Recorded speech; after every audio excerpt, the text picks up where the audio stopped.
इस धरती पर सत संकल्प उसी को कहते हैं जिससे आत्माओं की सत्य से निकटता बढ़े, सत स्वरूप परमात्मा से निकटता बढ़े, उसी संकल्प को सत संकल्प कहते हैं।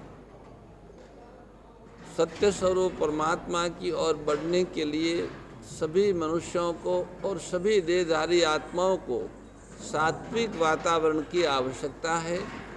सात्विक आहार और सात्विक वातावरण के बिना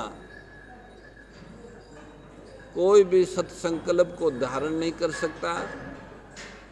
सत्संकल्प की सिद्धि तो बहुत दूर की बात है।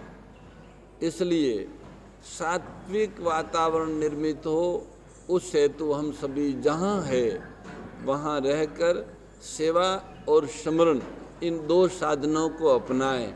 सात्विक वातावरण को निर्माण करने के जो प्रमुख साधन है उसमें से दो ये है, एक सेवा की जाए, कुछ कहा न जाए, बताया न जाए, सबका हित हो, ऐसी प्रवृत्ति का नाम ही सेवा है। वैसे तो अलग अलग हित सबके है, पर ऐसी प्रवृत्ति हो जिसमें सबका हित हो, उसे सर्वहितकारी प्रवृत्ति कहते हैं और वो ही सेवा है। सर्वहितकारी प्रवृत्ति माने जिससे सबका हित हो। गाय की रक्षा से, गाय की वृद्धि से, गौओं की उपस्थिति से सबका हित होगा, सबका मंगल होगा। इसलिए गौ सेवा की प्रवृत्ति ही सर्वहितकारी प्रवृत्ति है। जहाँ हो, जितना हो, जैसे हो, सबको गौ सेवा करनी चाहिए।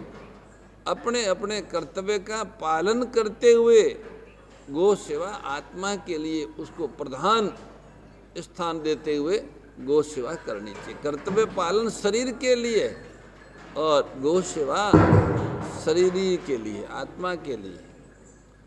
स्मरण परमात्मा के लिए, वो उनको याद करते हैं तो प्रसन्न हो जाते हैं। वो हमारे हैं ऐसा करके हम उनको याद करते हैं, बस वो ऐसा ही अपेक्षा रखते हैं हमसे कि ये कम से कम मुझे अपना माने। उनको तो पता है कि ये सब मेरे हैं, पर वो मनुष्यों से विशेष रूप से अपेक्षा रखते हैं कि वो विवेक पूर्वक मुझे अपना माने। वो मनुष्य सेवा के द्वारा जगत का भला कर सकता है, गौ माता की सेवा के द्वारा, और समर्पण के द्वारा, त्याग के द्वारा, स्मरण, ईश्वर के स्मरण के द्वारा, त्याग के द्वारा अपना भला कर सकता है, और ईश्वर के द्वारा, ईश्वर स्मरण के द्वारा ईश्वर का भला कर सकता है। बड़ी विचित्र बात है।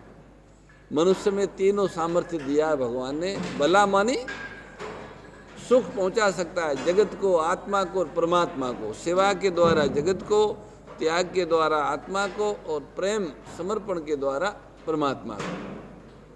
तो भाइयों, हम सबको सेवा, त्याग और प्रेम का प्रसाद मिले और उसी को अपना के उससे अभिन्न हो जाए।